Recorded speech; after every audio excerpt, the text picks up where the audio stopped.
I don't want to say anything political. I realize it's divisive. So when I say something, I'm talking about the theories, is that when you don't hold people accountable in your culture, and I'm talking about work and socially, there are outcomes and consequences to not holding people accountable. And the inability to hold one person accountable is infectious. Now the society and culture is looking around going, oh, they're not going to hold us accountable for what we do. And that's when the lack of alignment occurs. So that is a universal lesson to us, that macro and micro is applicable, is your inability as a leader or a culture to hold people accountable, the consequences that can come from that. Today on Leading with Integrity, we are talking agreements, accountability, and alignment with a returning guest. Long-time listeners and viewers may remember Jay Williams from way back in episode 20. So yeah, like 2.5, 3 years ago nearly. Last time he was on, we had a lovely conversation about the nature of communication and its role in leadership. Since then, he's continued his work in leadership. He is a founder, he is a speaker, he's a corporate behavioural strategist, and he's developed this A3 leadership approach. So we'll be talking about those 3 A's. We'll be talking about the power of adaptability, of emotional intelligence, how to give feedback well, the wider concepts around trust, respect, communication, and what all of these things look like in an effective approach to leadership, and the kind of organizational culture that it will build. Do listen to the end of the episode to hear more details about Jay and his work and how you can find out more about him, his website, etc. Or you can also just check the show notes. It's down there as well. And if you're listening or watching today because you are one of those new managers, you're new to leadership, new to management, you've maybe had a bad experience with a boss in the past, but you are determined not to become one of those cliche bad managers, then I'd love to hear from you. Please reach out to me on LinkedIn. Again, the link is down there in the show notes. Or you can visit the website. It's leadingwithintegrity.co.uk. You can hit that green button on the homepage, sign up for the Integrity Leaders community. You'll get access to me and my time. We can have conversations about leadership anytime you like. You'll also be able to connect with other leaders and new managers. You'll be able to access learning, resources, training courses, all aimed at new leaders, first-time managers, people who want to be better than the last bad boss they had. So again, all of those links are down there in the show notes. The website's on the screen as well. So do pay us a visit today.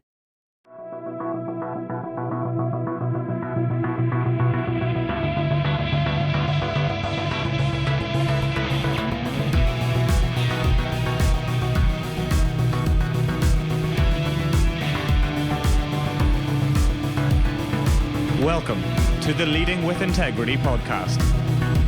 Leadership talk for the modern manager. With your host, David Hatch. Jay, welcome back to Leading with Integrity. It's been a few years, but it's nice to have you on the show again. It feels like yesterday. I think you looked at it and you said it's almost been 2.5 years. Yeah.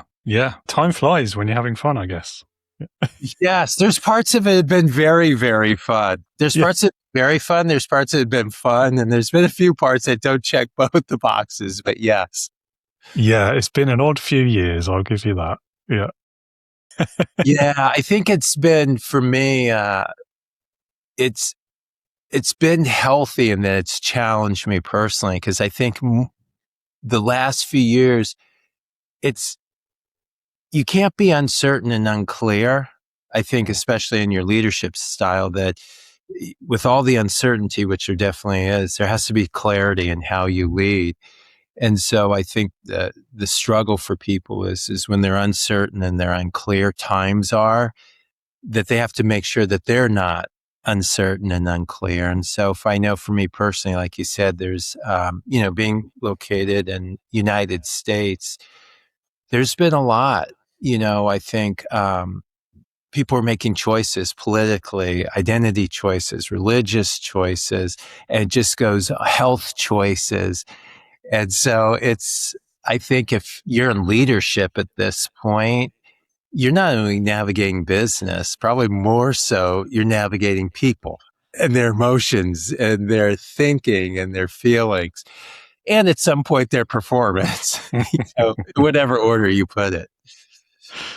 Yeah, I mean, I feel like that's always been true. It's just when, as you say, when times become a bit more uncertain, like politically or socially or economically or all three, it feels like in the last few years. It just becomes that much more important, doesn't it? Yeah. I think it does. And, what's evolved for me since we last spoke is that I think it's Darwinism. By the way, if you hear anything clever, I'm not sure I came up with it. I probably heard it somewhere. Same. But this one, I remember where I heard it is, it's not going to be the strongest or the smartest that survive. I think during our times, I think it's the ones that have the ability to adapt. And it's adapting to the current circumstances based on the current resources. And so for the people and I want to be careful because I don't want to be insensitive to anyone's situation. So when I say this is that if you're complaining about the circumstances and the resources, that's not going to lead to the adaptability. It's making some acceptance that this is the current time. It's not permanent. It's how do we function in this time with this resource and come up with solutions based on that. And I think when I have conversations with leaders and we're working with teams, is that you can't have a conversation now if you're not talking about adaptability. And really, as you bring on people or as you grow people, is that you are having that conversation or at least coaching them on adaptability. I believe I want to be careful to say the number one thing, because if you listen to the podcast, it may change over time. But I think that's leadership, right? Yeah. Is evolving. I'd say right now, I want to say it's the number one conversation. The conversations that I'm having now really focus on agreements, accountability, and alignment, and adaptability. I like alliteration, David. That's I spotted that. Yeah. Yeah, you spotted that. Yeah. And I think part of it is that leadership is simple. People say it's simple, but it's hard. I think it's simple and hard, but negates the simplicity of it. I think when you get down to it, the concepts of leadership, like we just chatted about, are very simple. What's hard is in the moment when everything's hitting you at once to get back to the simplicity of it. Yes. Here's my keynote speech, David. You just Lovely. got Yeah. But, Yeah. I mean, so before we get too much further, you've kind of hinted at some of this already, but for anyone who maybe didn't hear your last episode, however many years ago it was, do you want to just give a quick intro to who you are, what you do, why you do it, etc.? So for my role is I'm a corporate behavioral strategist. So what I do is to help identify the behaviors that align with your values so that you can build agreements, have accountability, and ultimately alignment within your organization. And that's it. I've simplified my message. And the reason being is that more often than not, and I'm sure for the people listening and for you, is if we're engaged in a conversation, it's because there's not this alignment there. And by the way, when I say alignment, I'm not talking about consensus. I'm talking about direction, because quite often you may not have consensus. And as a CEO or a founder or president or leader, it's imperative that you have direction. Is that I ask, if there's not, tell me about your agreements. And more often than not, the conversation, well, here's the expectations we have. So we'll get back to that. I'm sorry, I didn't answer your question. So we'll get back to that part. So that's the cliffhanger. I'm a corporate behavioral strategist. That's the work that I do with organizations. And we focus on those three things: agreements versus expectations, accountability, because when I was doing the research, around where's maybe the greatest pinch point as it relates to leadership. There's a study done, and what they found is that 82% of leaders have tried and failed to hold people accountable. So what it told me is that it's of interest to almost everyone, and it's also a need for everyone. And that was maybe the pinch point, is that people did have agreements. They didn't have the thinking, the skills, or the confidence to hold people accountable to those agreements. And that's what was causing the misalignment in the organization.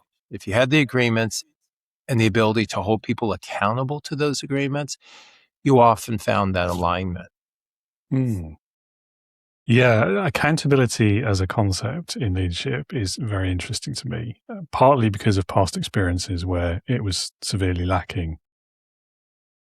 But also, I think in the other direction as well, like leaders being accountable to their people to an extent. And I think there's a really interesting phenomenon there around like sort of toxic leadership as well, where they're just almost like sort of fingers in their ears and shouting at the top of their voice rather than being accountable for their words or their actions.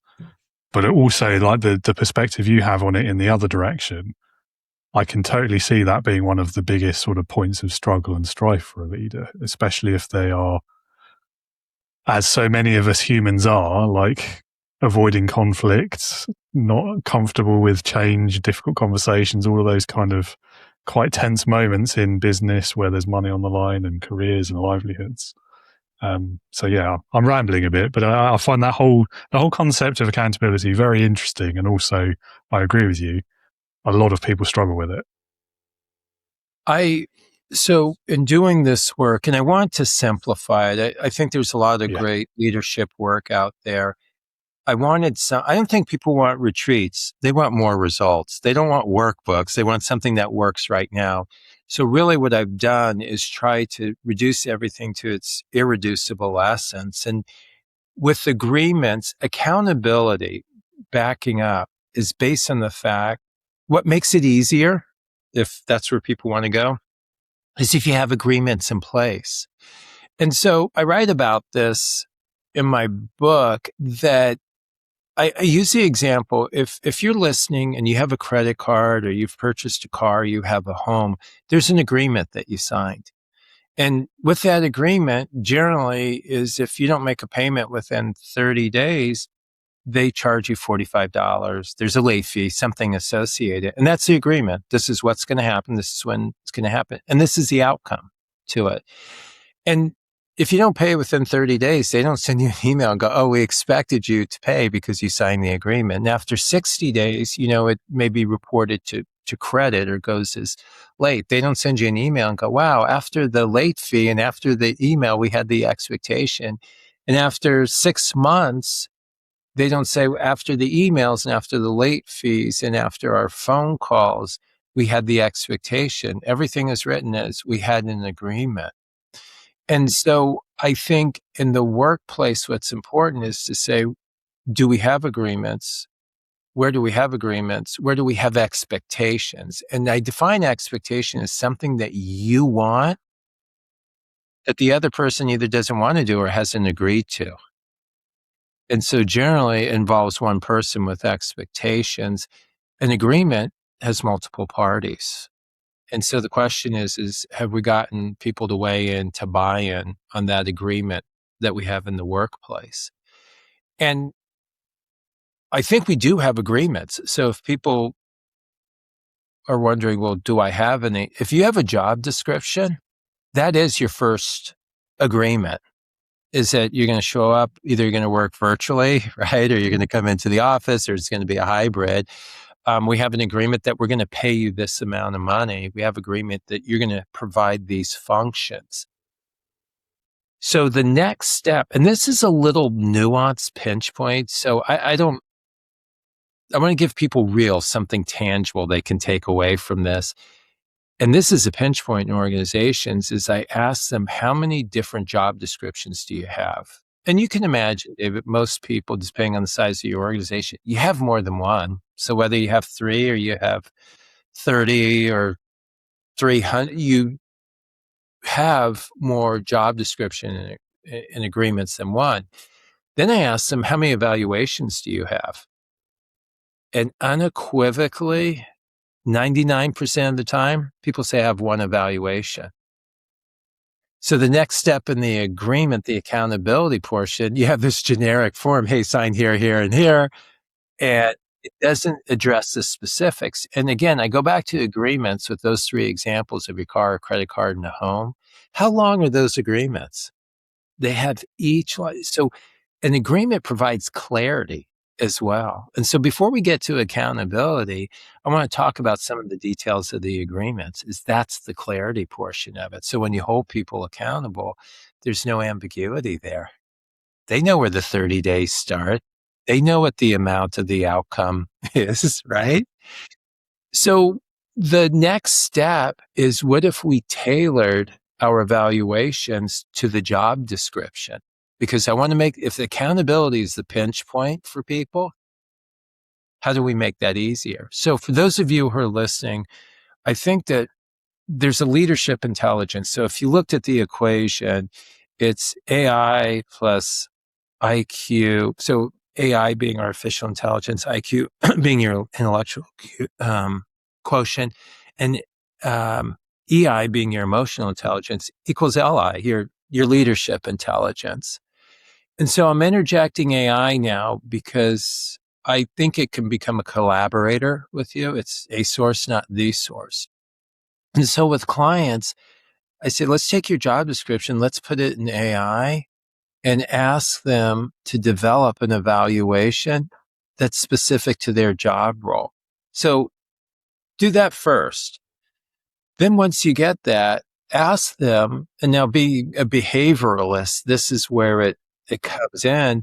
Ask them, give me 4 behaviors that can evaluate the performance so that we have an agreement on what their performance looks like. And it does that. And then I ask, put a scale of 1 to 4 with complete clarity, which each score represents in the evaluation. So by the way, everything I'm doing as quickly as we're doing it, everybody who works with AI know it comes up this quickly. Now, I will share with you one of where I focus, to oversimplify it, there's a product, process, and people and business. I mean, I'm sure somebody would have a different alliteration maybe, David, but we'll go with that one. The people are the wild card. And so that's where the emotional intelligence comes in. And so in the evaluation, I ask them, use the 4 pillars of emotional intelligence, being self-aware, self-regulation, socially aware, and relationship management, and include that in the evaluation with 4 behaviors under each. David, this is all done in 60 seconds. So now we have the agreement based on their job description. We now have a tool for an accountability that provides the additional clarity. So now when you're sitting down with someone to hire them, you're going to say, here's the agreement, and here's the tool we're going to use for accountability. I'm making this very easy. There's not going to be any conflict there. This mirrors the agreement with your car, your credit card, and your home. And by the way, if you asked anybody, how do you feel when you get a new credit card? Usually feel like, I'm really excited. How do you feel when you get a new car? I'm really, really excited. How do you feel when you're buying your new home? And when I looked at it, it's when that agreement was made, is when everything was good. It was when you were excited. And so that's where the parallels come in. Do it when you hire people. They're signing everything, sure. That way, when that excitement wanes or something changes, nothing's changed in the agreement for you. And as a leader and as a company where you're evaluating performance, these financial companies, whatever's going on in your life, they can't factor in that. They still have a performance that they have to meet, right? With collection rates and profitability and things like that. I'm not taking the human side out of it. I just want to show you how the accountability can become easier, not easier. So now when you're sitting down on a review, you just hand it to them and you say, you know what, I'd love for you to fill this out. You know, tell me where you see yourself. When they come and sit with you, you ask them, where do you think your peers would say you are? How would they score you? What would your clients score you? What do you think my perception is? So there is a method of coaching in this that's a Socratic method of using questions. And what I found with leaders is they go, this makes it so easy, because with reviews, I felt like I was kind of showing up and throwing up on them. I didn't know what to say. I had very generic questions. And so if you're listening, this would be a tactical way to execute this conversation, is to look at your job descriptions and do they fully encompass the agreements you want to have? If not, you can fill that in, run it through AI, and develop the evaluation. So if you have 5 different roles in your organization, you're going to have 5 different evaluations, 5 different agreements, just like there's a different agreement for your credit card than there is for your car, than there is for your home. And when you have to have the conversation now, it's really referring to the performance. So you say in the agreement was the day started at 10 a.m., 9 a.m., 7:45 a.m. Where would you say you are as far as your attendance to this point? And again, now I'm checking on their self-awareness, some of those things, right, with the questions. And so that makes the accountability conversation easier. And then you can ask them, they say, well, I've been late 3 times last month. I'd ask, well, what is your understanding of our agreement as it relates to timeliness? Well, you get written up after 1 time, and, the second time is your final warning. And to your recollection, where do you see us at?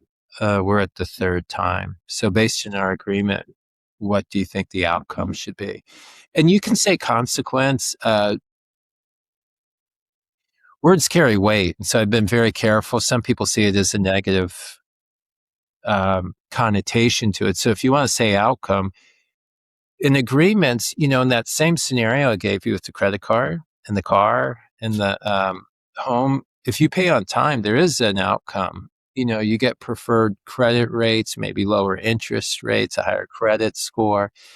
So you could call that a consequence. We don't see it that way. We see it as an outcome. So let me just pause there. I feel like I just hijacked the conversation. I just give you an example.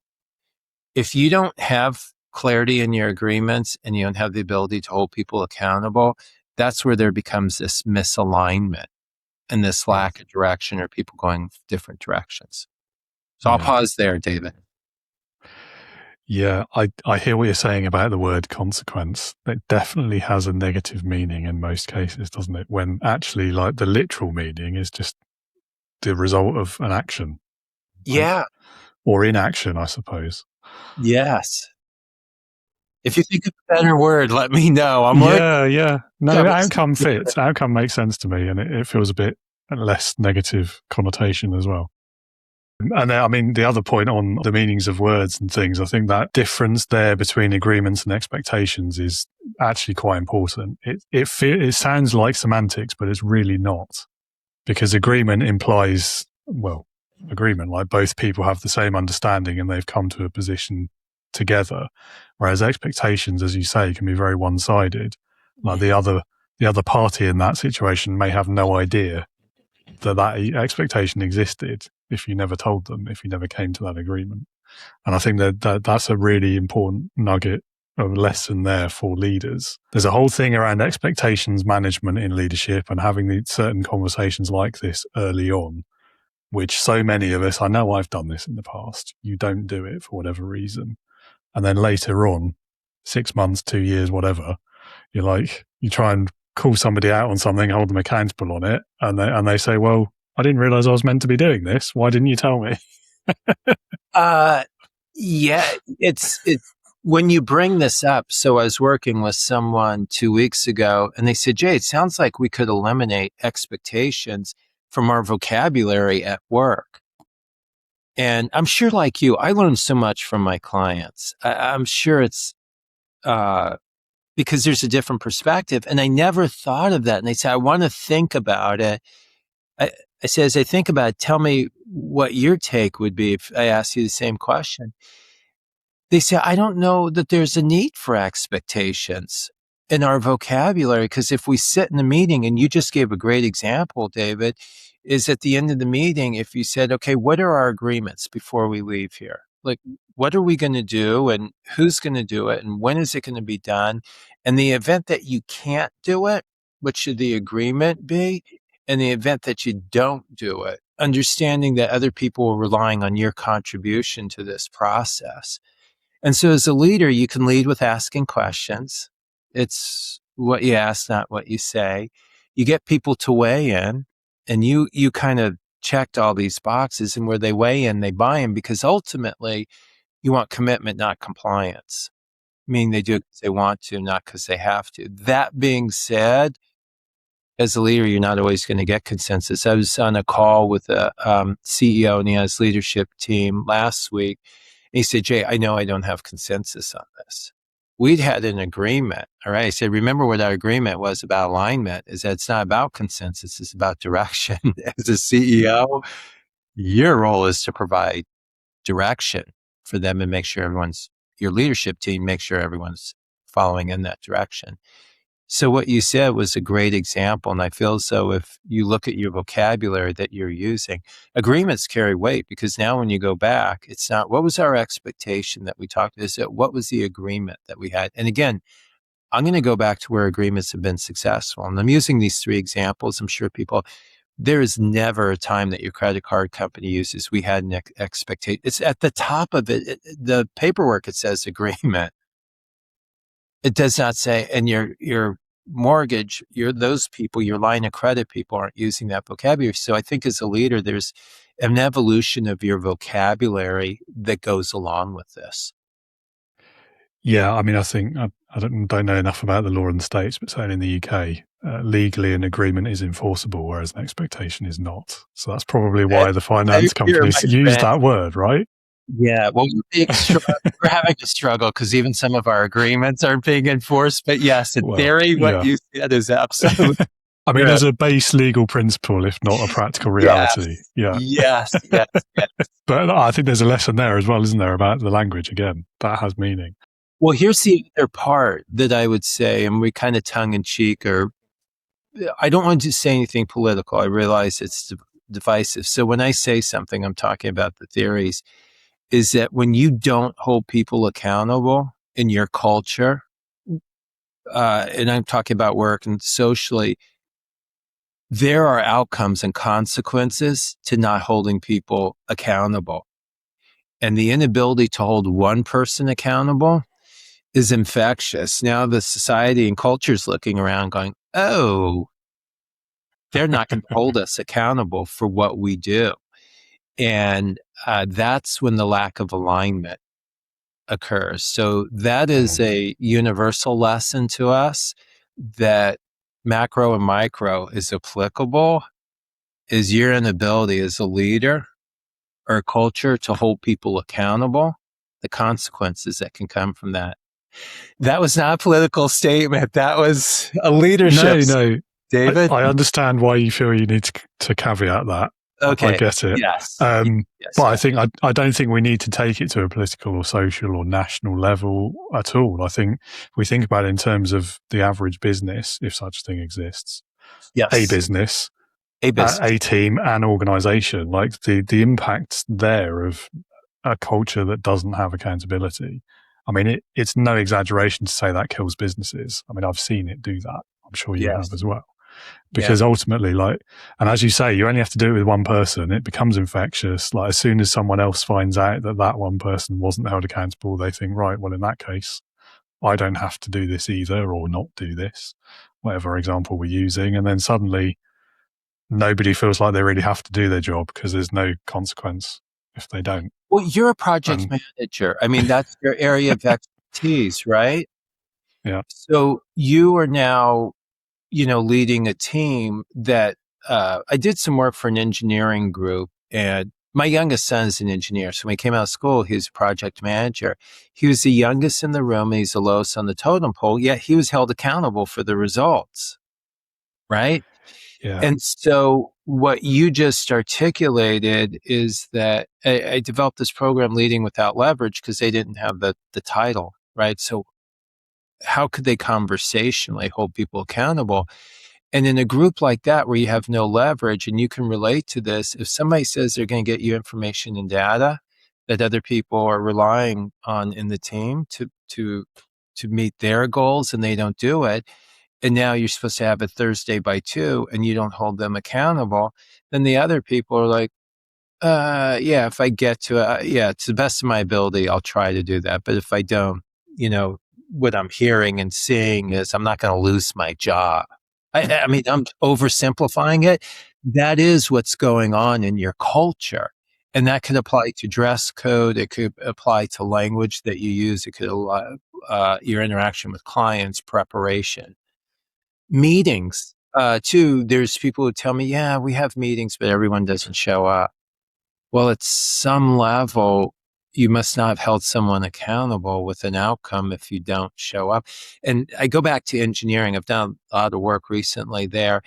And I even heard from my son, yeah, we'll have a meeting and there's all these attendees. They say they're going to attend and then 3 or 4 of them don't show up. Somewhere along the line, either there wasn't the agreement, and if there was the agreement, people weren't held accountable. Yeah, I think it's, I mean, first of all, you've just like perfectly described one of the biggest challenges of project management, in my experience anyway. I think that accountability point is there, definitely. There's also the culture has an impact, but as well as that, there's particularly for the project manager who usually, like at best, they'll be sitting in the middle of whatever that org chart is. And even for the specific project, they don't have what we would traditionally think of in terms of like authority or power or control over the team.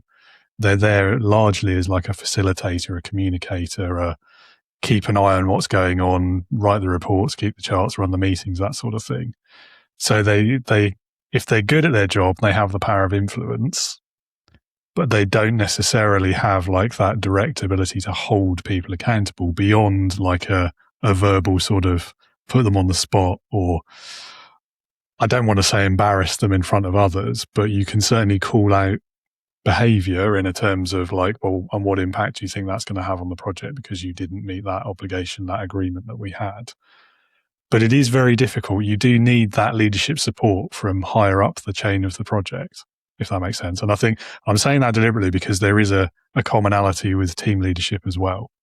Because if you are that sort of middle manager, in a lot of organizations, unless you're in like a big company and you're really well trusted, or you're in a small one and you're the CEO or whatever, you don't have that control, that ability to hold people accountable to the ultimate account, if you like. So you can only go so far, I guess is what I'm saying, because there will always come a point where someone will be like, what are you going to do, fire me? Well, let's talk about that because I want to make sure. I am playing devil's advocate just a little bit. Horns popping up. Yeah.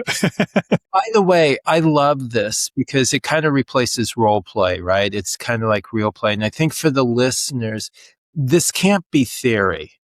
It has to have this applicability. So actually, I'm grateful for you doing this. And this is common that comes up. And like I say, I heard it from my son, but I hear it from new people into organizations. They go, I have no leverage here. I'm the lowest person on the totem pole. In a lot of cases, I'm the youngest, and there's senior people with more experience making more money than me. What I want, so there's something else I focus on. This is a separate conversation. So let me hit pause and then I'll bounce right back. I talk about MIQ versus MIS, most important question versus most important statement. And in your approach and your communication is that you're really taking every statement and putting it into a question. So if the statement is you need to have this by a certain time, I can't hold you accountable. That's what you say. Most important statement. Most important question is how do you take what you're thinking, which is I don't have the ability to hold you accountable from you're going to lose your job standpoint, and put it into a question. And so for someone who's new or in that role, I would ask the group, I'd say, hey, we have about 10 minutes left. And so I want to talk about accountability. And I just want to go around the room and ask you, how can I hold you accountable to the agreements that were made? And the reason I ask you is that somebody's going to hold me accountable And that's important to me. So if I could just go around the room here, and you've committed to have this information to me by Wednesdays at 2:00. In the event you're not going to have it to me on time, what agreement can we have there? And in the event it's not here, knowing that the person 3 over from you is going to rely on that and then come back to me, how can I hold you accountable in a way that acknowledges your role and your position and that you find professional and respectful? That's a lot of words. I coach people specifically. If you're a young person, just put your head down, pretend you're writing on the pad and say it. So if I said, "Hey, David, I'm looking at what you said. I'm looking at everyone's agreements here. In the event that you can't have this Tuesdays by 2, how can I hold you accountable?" And I'm going to ask everyone the same question to make sure that this project runs smoothly. You can do that as well. So I want to have those conversations with those people so that stylistically, it's not putting the other person on the defensive. It's bringing up the conversation so that we can form an agreement. So now I come back to you and I said, "Hey, David, I just, in the meeting, we'd spent the last 10 minutes and we talked about accountability and me holding you accountable." And hopefully someone will say, and if it's a big burly guy or, a guy, woman, whoever it is that maybe is contentious, whatever it is, that you have an agreement ahead of time. And if that person's 6'2" and bigger or intimidating and you're new to the job and you're intimidated, you could go to them and just said, "Hey, you gave me permission that if this report wasn't done by 2 to come to you and to have that conversation." Now it's easier because I'm just, as a great leader, whether you have it by title or not, your job is not to make decisions for people and to determine the outcomes. Those things have already been established. That person's making the decision on whether they're going to act on the agreements they made and how they're going to act. That's already been made. My role as a leader and even as a project manager is to hold you accountable to the agreements and outcomes that you've already agreed to. I want to shift people's thinking, David, because now when you go in, this is all about accountability, guys, about agreements, accountability, and alignment on this project. So I'm going to ask you, as the youngest person in the room, as the lowest person on the totem pole, and the person's going to be held accountable. How do I hold you accountable? And how do I hold your peers so that we have an alignment in the project? That's different language, but that's not but. And that's language that anybody can deliver at any level. So let me pause there, play the devil's advocate, poke holes in that, because I really want people who listen. I don't want them to be inspired or motivated. I want them this is transformational. This is something I can execute on. Yeah. I think, so pulling back from being devil's advocate just a little bit, I think I would, in the interest of fairness, in my experience, the vast majority of occasions in project teams, leading teams, working with colleagues, I've been very fortunate in my career, I think, because I've never had to have that really contentious moment in these things where somebody has just not even tried to do something. Maybe so like once or twice, right? I don't think it's luck. Let me interrupt you. Well, I don't think that's luck. I know you a little bit, and I think there's a very specific reason. So what would you attribute that quote unquote luck to for you? Some of that was within my control because there were teams that I directly had hired. So, maybe I was lucky, maybe I was a good judge of character when we took them on, maybe a combination. But then there's also been times where I've not had any say in who's in the project team. So, that was luck. Like there's no way I could have impacted that before the team formed. You really think it was luck? It had nothing to do with your demeanor, your approach, maybe your emotion. Maybe my demeanor at the luck. I think when on the couple of occasions where something did go wrong and it maybe didn't resolve in the way it could or should have, that probably wasn't luck. That was because of I was in a very different mental state at that point in my career. I probably didn't handle the situation very well. I didn't ask the right questions. I didn't say the right things. Oh, so I thought you said it's gone well for you. Yeah. So on the two occasions where it didn't, that's what I'm saying. Oh, okay. It wasn't luck. It probably was me. Oh, okay. I just want the listeners to really take away that And I know you briefly just from hearing you and from the work you've done. I think that there are things that you intentionally do that heavily weight the outcome. And that's what I want the listeners to get is that when you can't, what you can control is maybe not the situation of the person, you can control how you respond to it. So I put you on the spot because I think that's who you are. So go ahead. I'm playing the devil. I think one of the things is always, it's sort of what you've already said anyway. It's leading with that curiosity, asking the questions, being as approachable as you can. But also, I think what I've always found really, I don't know, I don't have direct data or evidence. I just have like anecdotal experience. But what's always helped me is offering that hand of support, trying to meet people in the middle, meet them where they are as well if you can, understand what their conflicting priorities and needs are in whether you're in a project setting, whether you're leading a team over a long period, whatever that, even if you're just like a colleague and you want to work better as a team. I've always found that elicits the kind of response where you never even have to worry about accountability because they're immediately bought in because you've tried to help and support them. You've shown them trust and respect. They reciprocate. They don't want to leave you hanging. Now, there have been a couple of exceptions in my career where that's not worked, which we've already talked about. But by and large, that has been my experience. That's a people dynamic. There were other things going on in the when it went wrong. Definitely, there were bigger concerns at an organizational level, which definitely had an impact.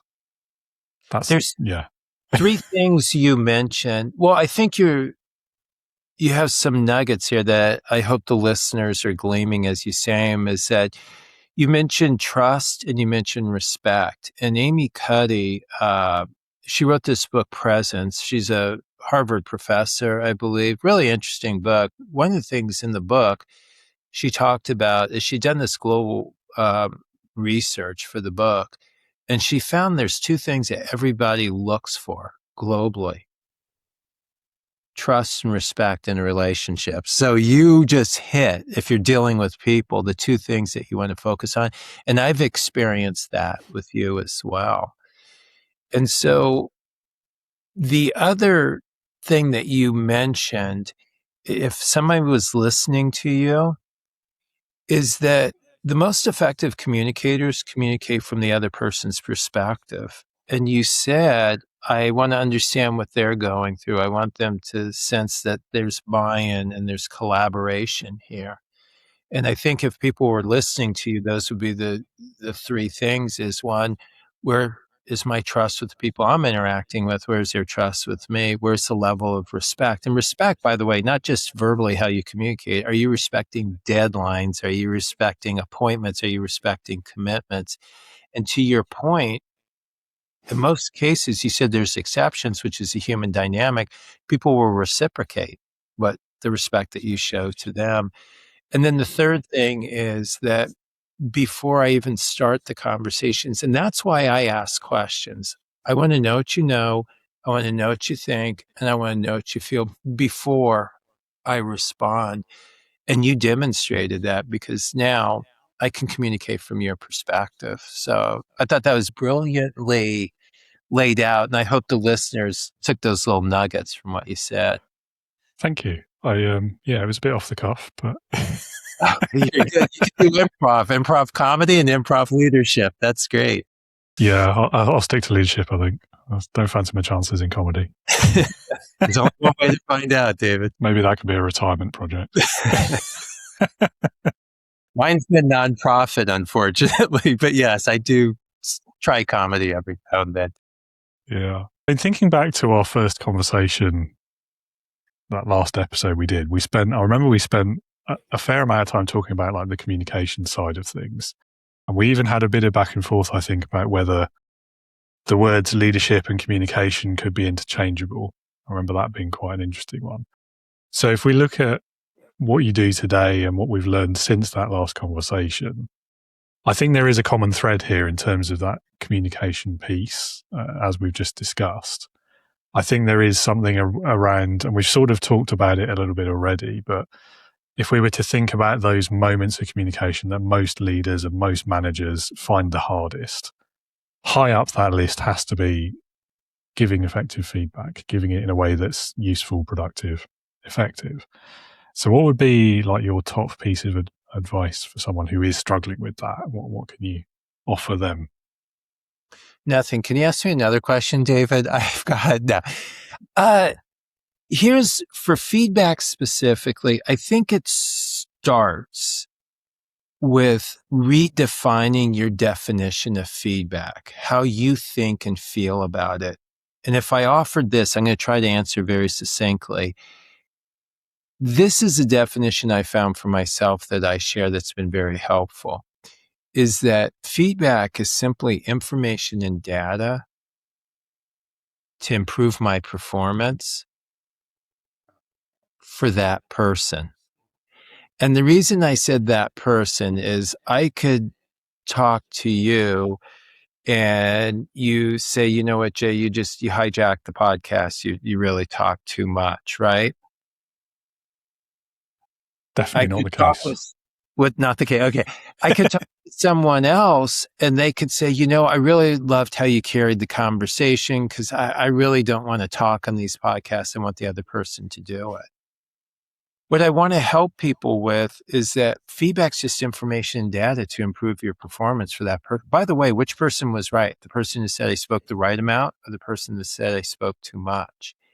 If you can remove the judgment of the feedback, it gives you additional clarity. So in an organization, if you become to be an organization that you can redefine feedback and people view it in this, it's just information data to improve my performance. For me, I'm not saying it's true. I'm just saying for me that the biggest struggle people have is that, well, is it good feedback or bad feedback, right? Let's eliminate that. So that's one, if you could redefine it. Two, if you, in the studies support this data overwhelmingly about cultures that are the strongest are the ones that first and foremost are a culture of asking for feedback and focus on that. And secondarily, giving feedback. Not that they're not important. You have a culture where I'm coming to you and I said, hey, David, you know, we're in this meeting and I just want to get some feedback from you. And so and it's important with feedback that you're very specific. I wouldn't say, David, how did I do? I just say, David, I'd just like some feedback on my preparation. How prepared did you feel I was as it related to this meeting, what you said the objective was? Imagine if you have a culture. Now, if you tell me, Jay, you did a good job, here's my question for you. Is that feedback or is that a compliment? That's a good point. Yeah. I mean, I guess it depends on the question, doesn't it? If that's the response you get to a specific query, then I guess it's just a compliment and it's maybe avoiding the question. But then if you'd asked your other version of the question that's more vague, then it could be either or both, I suppose. Well, vague question elicits a vague response, doesn't it? that, if people are taking notes today, I don't think they're going to take notes on what I say, David. I think simply what you say is if you ask a vague question. So you said, how'd the project go?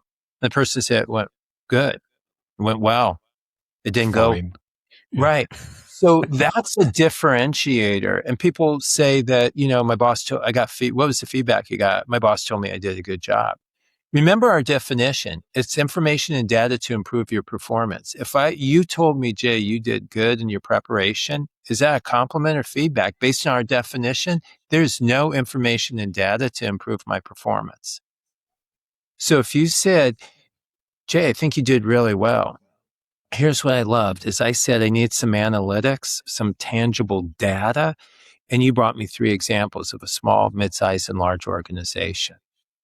Now I have information and data so that next time I come to the meeting, I should do that. That's what I did well. I can replicate that behavior. In the same token, if, you know, we had a meeting and I said, you know, how did I do as far as my communication style with the team? And you go, well, Jay, it could have been better. Is that feedback or is that constructive, I guess, constructive criticism, whatever you want to call it, or is it negative? Is it feedback? If you told me it could have been better, there's no information or data. If I said, how they do is it related to communicating with the team? And you said, Jay, here's what I liked. You were obviously prepared. Where I think there's an opportunity is to shift the dynamic And so let me ask you about this dynamic. Who do you think did most of the speaking in the meeting, Jay? Again, I'm going to go back to questions all the time. Yeah. And they go, well, I think I did. You'd say, well, Jay, what do you think the percentage was? I go, I don't know, probably 80-20.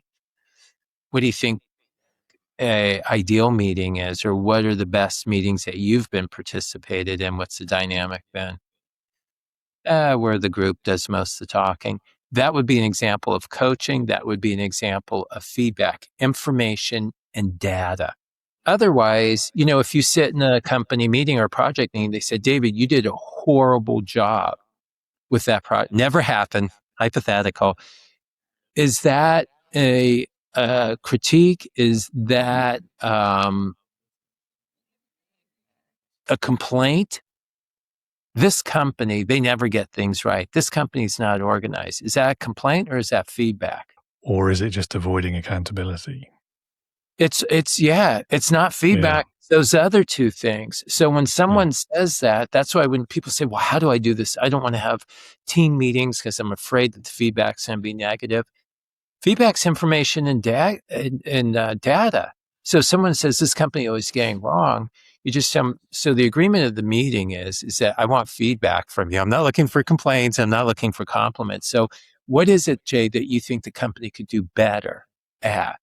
And so leaders now, it's not confrontational, it's not conflict, it's just a conversation. However, you have to have an agreement in the beginning. This is about feedback. You need the clarity in the agreement that feedback is defined as information and data. So if you say you don't like something, that's not feedback. If you say what we can do to make it better, that's feedback. If you say I'm doing a good job as a leader, that's a compliment. I want feedback. What is it? David, you're a great listener. David, you ask great questions. You consider a perspective other than your own. You're always on time. You honor your commitments. You now have information and data to be an effective leader for them. Yeah, again, I feel like this is a cultural thing, isn't it, in organizations, and whether you have that sort of kind of culture, kind of relationships between people in your business or team or whatever, where they feel like confident and safe enough to offer actual feedback. So they don't feel like they've got to be sycophantic and only give you compliments. They're not afraid to say the negative things either, or they're not afraid of recriminations if it's perceived as negative. And the fact as well that in the other direction, people feel safe and confident enough to ask for feedback too. So I'm sure we've all worked in companies where the management, let's call them, never asked for feedback because they were afraid of the answers, which the implication is they already know what the answer is and they know it's bad. Yeah, what if the answer's not bad? You not liking it doesn't make it bad. If you say that leaders listen, you just don't like that answer. It's still information and data to help you. They look at financial reports, they look at customer trends, and the information they may not like, it's still interesting and useful to them. You just mentioned something which is really a hot topic now, psychological workplace safety. First of all, we don't have societal psychological safety. So people are hesitant to do that, and they haven't built the trust in the culture that it's okay. Now, it's how you say it and when you say it and what you say. So I want you to realize that. So if somebody in the meeting says, you suck as a leader and this company's horrible, and there's some repercussions that they understand is that we have a value of respect in the organization. So how respectful was it to share something with the group that you didn't share with me first? And how would you feel if I shared something? How respectful would that be? And so that's where your values come in, is that you can share those. However, your point is well taken. So this was 2 years ago. I was fired by a client that I worked with for 4 years consecutively on a regular basis, a week by week basis. And they had asked for feedback, and there were 4 people on the call. And I shared the feedback. The next day I got the call. They said, Jay, sounds like you're moving on to bigger things and we're probably not a match for you. The next day. Oof. And what message is, they loved me before, they were talking about how great, and here's what the next few years look like. And the next day I said something that wasn't what they liked. It wasn't that it wasn't true. They didn't like it. And, and the organization has a high level of turnover because of that. The leader in the organization, when they hear things they don't like, there's a quick exodus after that. And so to your point, as a leader, the question is do I provide the psychological workplace safety that you can voice it? There has to be agreements in how you voice things. Because for the person who said the negative or the less than positive things in a group setting, that wasn't the issue. It wasn't what you said. It was more so how you said it and when you said it. And that's around communication and leadership and communication. It still boils down to what you say, how you say it, and when you say it. And people have oftentimes in a all hands meeting said things. And it wasn't what you said. That was okay. I want you to be truthful, honest, open, honest, and on time. It wasn't how you said it. It's when you said it. Is that you brought something to my attention in front of the team without bringing it to my attention. So in the future, if you bring it to my attention, I just don't want to be, no leader likes to be surprised. I've never met one. In fact, I've heard the opposite. They said, just never surprise me. So if you have something to say, you're going to bring it up in the meeting, give me a heads up. Hey, we aren't going to hit the target day. We're not hitting the financial numbers. I just don't want to be surprised in me. Also, there's leaders that they have enough trust in the organization that it's okay. You just need to understand your culture and where the trust is in psychological workplace safety. Yeah, definitely. There's a certain part of me is like, well, why ask the question if you're going to react that way to the answer? I wonder that all the time. And the reason is because they want to hear something else. So it's not that they want to hear the truth. There's something very specific. And when you ask a question, how open are you to the range of responses? And if you realize that that's a tight range, I can't hear anything more negative now. I'm going through some things personally. We're going through struggles with the VC. Then as a leader, I wouldn't ask that question or make sure your question is very specific. I just need to hear some good news now. What's something that's good news that you can share with me that I can share back with the team and the board? That's the MIQ. What's the most important question I can ask in this moment? That's where your emotional intelligence. So that's when I talk about AI and I talk about IQ and I talk about EI. This leadership intelligence incorporates the three. I wouldn't minimize AI. I wouldn't minimize IQ, and I wouldn't minimize your emotional intelligence. It's a combination of the three, though. And if you're getting by with the three, that other one's going to show up at some point. Yeah. And I mean, at that point about leaders not liking surprises, I don't know. I think I've never known a leader to like a bad surprise, definitely. Well, when you talk about surprise, is it a Pearl Harbor surprise or is it a birthday surprise, right? Two different things. So I would, to your point, I don't think they like the Pearl Harbor surprise. They love the birthday surprise. I just think you need to have agreements ahead of time. And so as you talk with your leadership team or your people, if you're working on a project, and even if you're a new project manager like you articulated or senior, is, just tell them that, my experience is that people love good surprises. If we're going to have Fridays off or we're going out for drinks, surprise, they love that. What they don't like is that we have scope creep. What they don't like is that we're going over budget. And so you need to define those things. I've worked with organizations where their chief compliance officer brings up something in front of the board. And the CEO was like, I didn't know that. And now I'm finding out in front of the board. So I think it's important in your culture as a leader to say, listen, I'm open to things coming up in the moment. It's how and when these surprises, what the outcome's going to be, I may want to experience a little bit differently. Yeah. So it's an interesting area.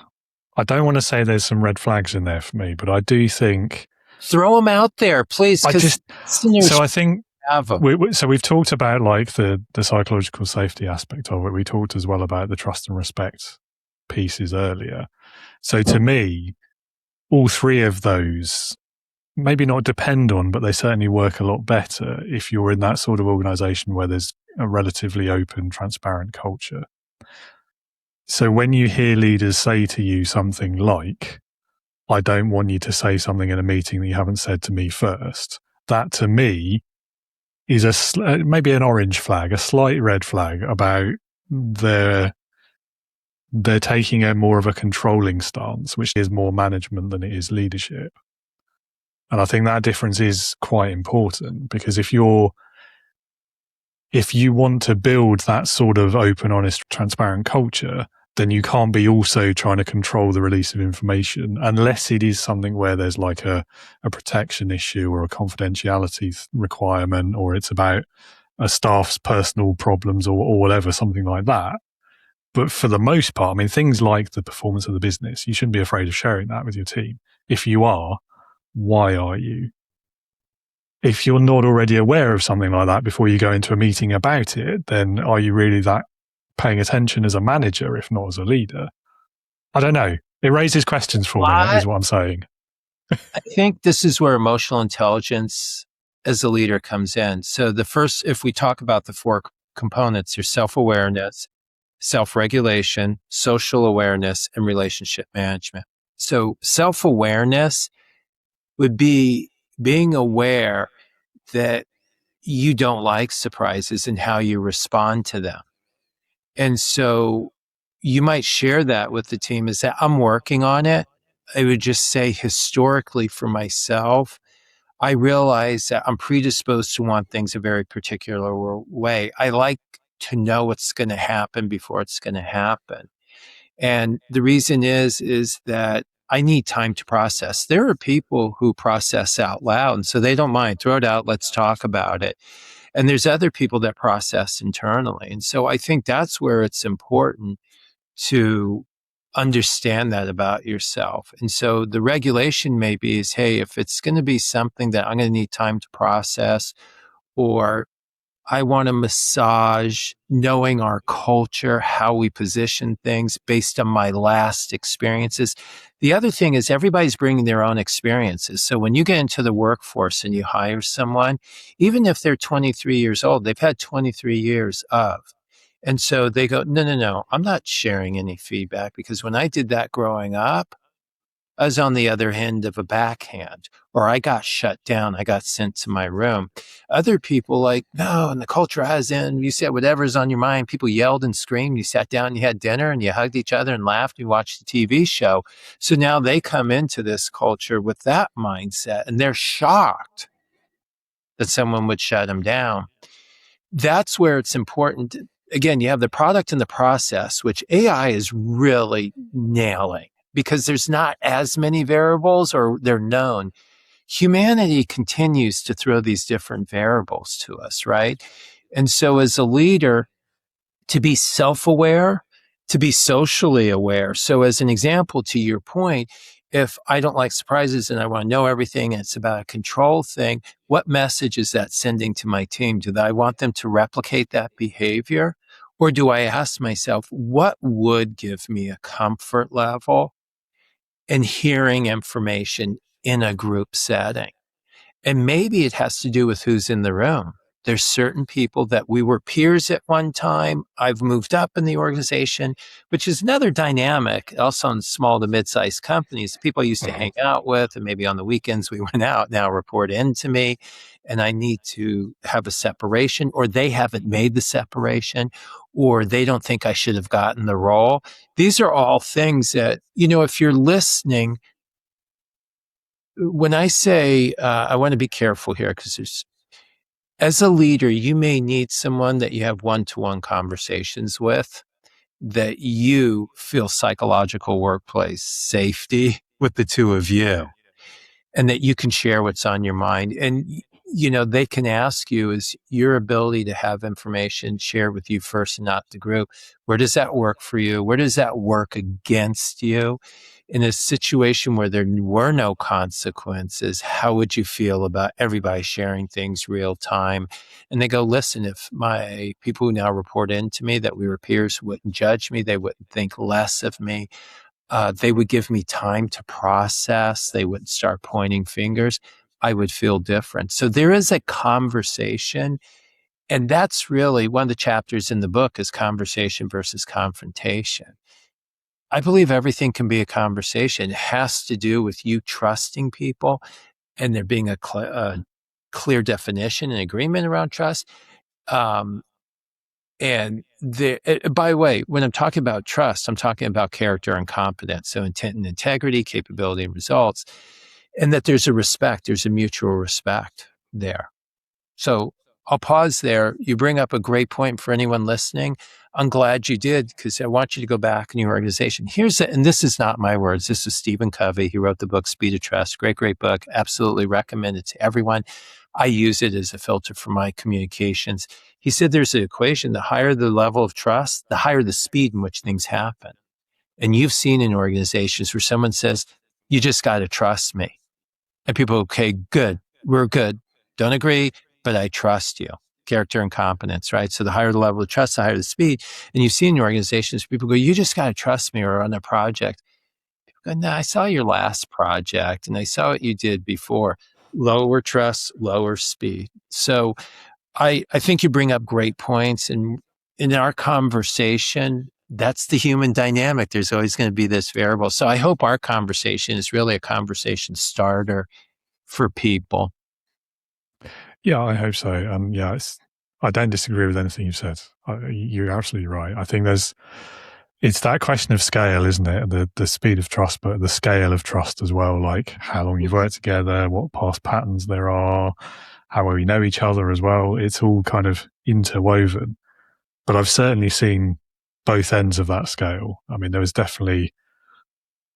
one organization I worked for where whenever somebody would say the words, you've just got to trust me, it was because they had no better argument. There was no data to support what they were saying and they knew it. So that's all they had.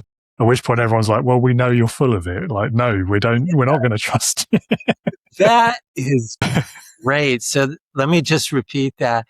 You just got to trust me because they didn't have anything better to say. Yeah. So can you see experiential wise why someone moves to a new organization and they hear you just got to trust me, their experiences, you have no additional data to support that. So that's your fault. That's actually very... David, you've got a lot of leadership comedy. I think you could get on stage for 5 minutes. That's hilarious. I don't know. 5 seconds maybe. Yeah. 5 seconds. Funnier than most people I've been around, so I'll take that. Oh, well, I'll take that. Thank you. Well, Jay, the time has flown by as it usually does. We've covered everything I think we were intending to, roundabout way or not. Now, as you may remember, there is one question that everyone answers every time they come on. You've obviously already answered this. So you're welcome to pick a new answer or stick by your last one. So it was leadership heroes. Leadership heroes. And the question is, if you had to pick one person, but they could be anyone you could think of, so alive or dead, past or present, real or fictitious, but someone who, in your opinion, would perfectly embody leadership. So your last answer was President Zelensky of Ukraine. Do you want to stick with that, or have you got a new one? Oh, politically, I can't. You talk about social, psychological safety. Wow, you had to bring that up. Well, people could go back and check anyway. It's still on the internet. Yeah. So, well, I still think there's some... here's what I've learned. Here's what I would say to you. I don't know who I would say. I think some of the leader attributes, let me answer this way. I would love to say someone or some fictional character. I think it's somebody that has a high emotional intelligence. I think there's examples of leaders now, a lot of them have come to the forefront, that their emotional intelligence, there's opportunity for growth there. And if it's impacting their success or they're not getting the buy-in, you could check that box. I think that for leaders now, you can't be unclear and uncertain. Times are uncertain. You have to be very clear on how you're going to show up as a leader. And the people need that predictability now. I know that you're not going to yell at me. I know you're going to be open to different thinking. I know that you're going to consider my perspective. I know that you're going to communicate in a way that is respectful. I know that I can trust you. And so maybe it's time for a new superhero, really, is the answer, because I think the world is, they're experiencing some things that may not be new. What's new is that they're being experienced simultaneously. And I don't know that we've ever been challenged that way. And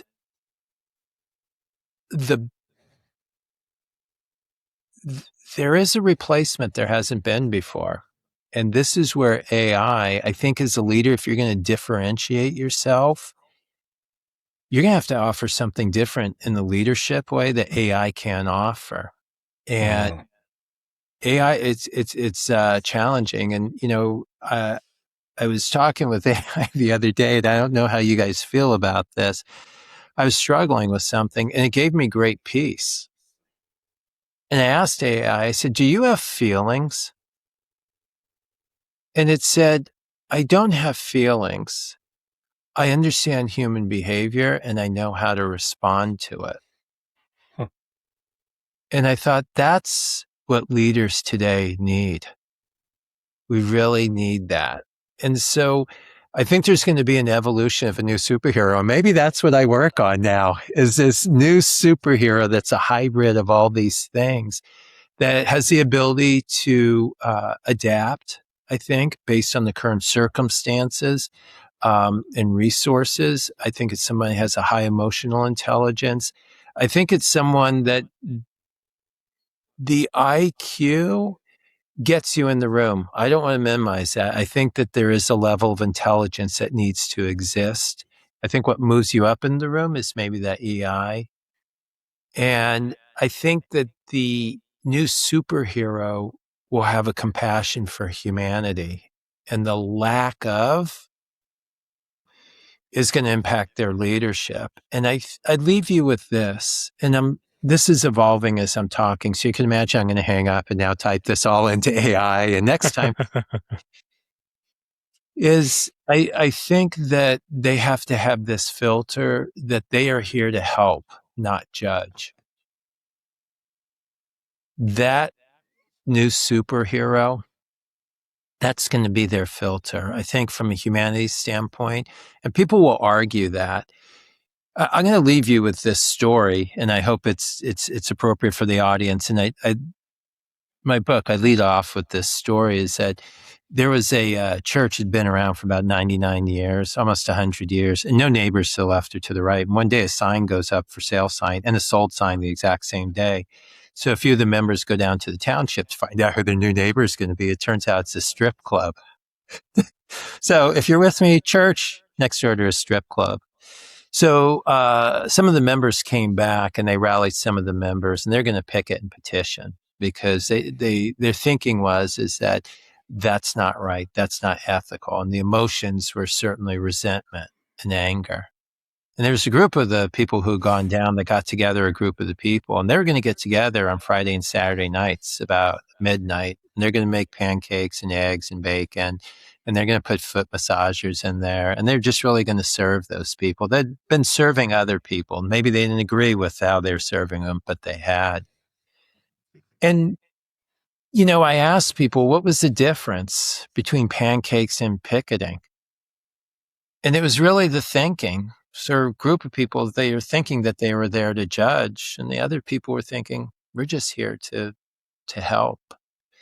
And when you look at performance, because I think we're all, and I want this to have a business applicability, is that when you look at a church, their goal is to get butts and seats. That's not too much different, right, than any app or anything else, right, to get users.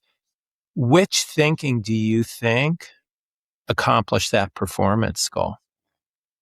And so that's what I would share. I feel like Ted Lasso. I just had a Ted Lasso story moment there.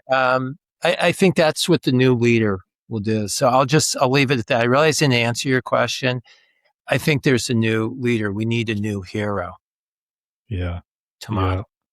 I think, I can see where you're coming from, definitely. And I think I empathize a little bit as well with it's quite difficult for questions like this to choose a political leader in recent years, just because, like, it used to be decades, even not even centuries ago, like most politicians would be relatively like stable in terms of their views. There wasn't a lot of flip-flopping and changing of positions like there is now.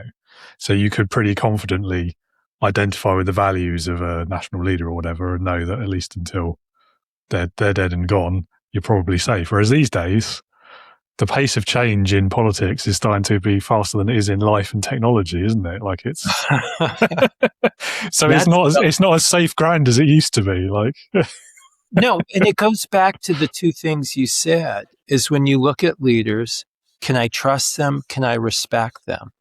And I'm just going to speak for the United States, and it's not an indictment. I think it's something that universally people can relate to.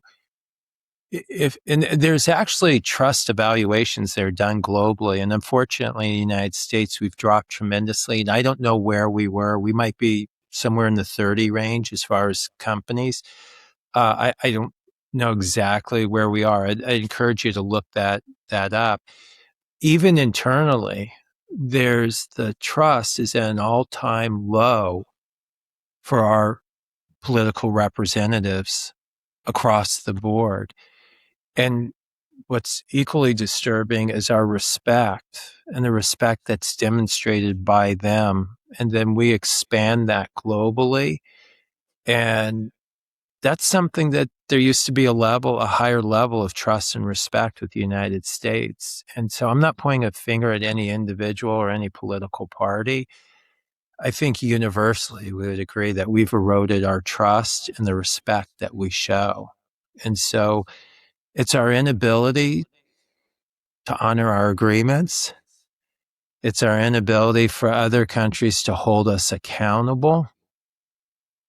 And it's the lack of alignment that used to exist between nations. And so that's where it's called a callback in comedy, where you start with a joke and you end with one.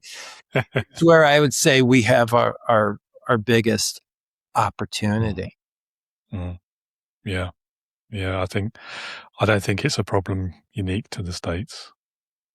I just want to be careful that not that anyone else, that I'm owning my part in it as a citizen, not only of our country, but a citizen of this planet. And, people ask, well, what do you do when you share something like this? Is that I think it starts with you. I cannot control our political representatives. I cannot control my community.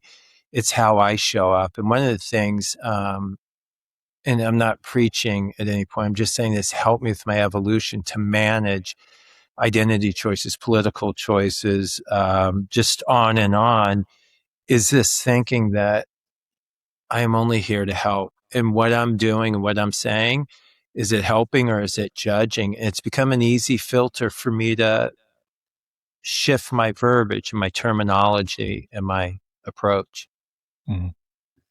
Yeah, fair enough. Well, we veered as close as I care to politics there. Okay, good. I will.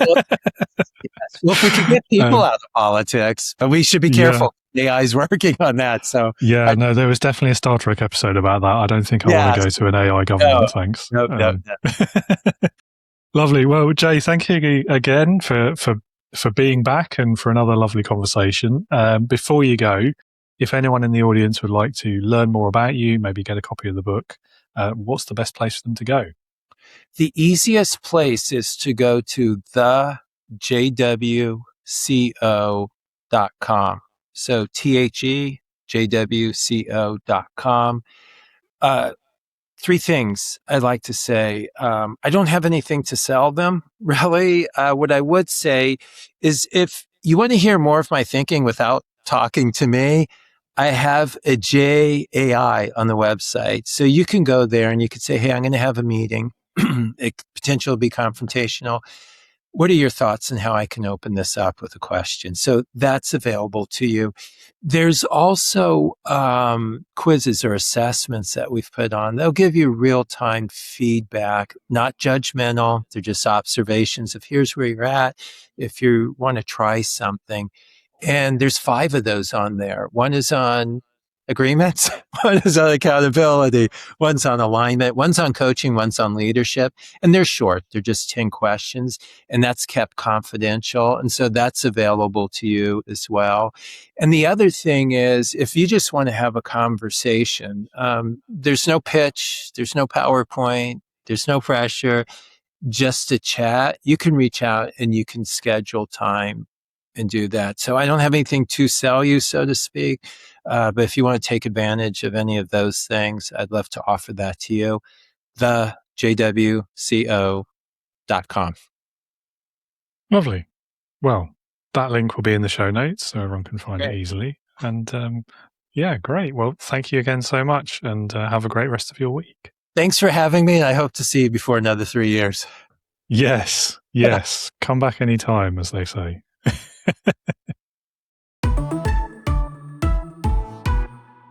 Jay, thank you again so much for your time. It's always a pleasure to talk with you. I think we covered some interesting topics there for any new leaders in the audience. I'm sure there's plenty there to learn, and some great signposts to where you can go next and the next steps you can take to develop your leadership approach and start implementing that A3 method.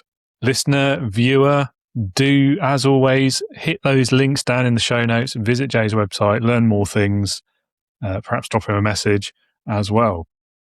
And if you are listening today because leadership is more difficult than you thought it would be, you've had that sink or swim moment when you've been pushed in at the deep end and you're feeling that lack of support, please do reach out. Visit the website. It's leadingwithintegrity.co.uk. Come and join us at the Integrity Leaders community. All of these things exist to support new leaders like you so that you don't have to rely on your employer for your leadership development. So click that link in the show notes. Website's on the screen as well. Come and join us today. Or if you just want to talk it through, if you have questions before you join, or you just have a very specific leadership challenge that you're struggling with right now and you just want a friendly pair of ears, do drop me a message on LinkedIn first. Genuinely, I would love to hear whatever it is that you're navigating, whatever your thoughts and experiences are of leadership. So whatever stage of that journey you're at, there is a seat for you at our table, our virtual Starship Bridge console. Yeah. And I hope to see you there very soon. That's all we've got time for today. Thank you for listening.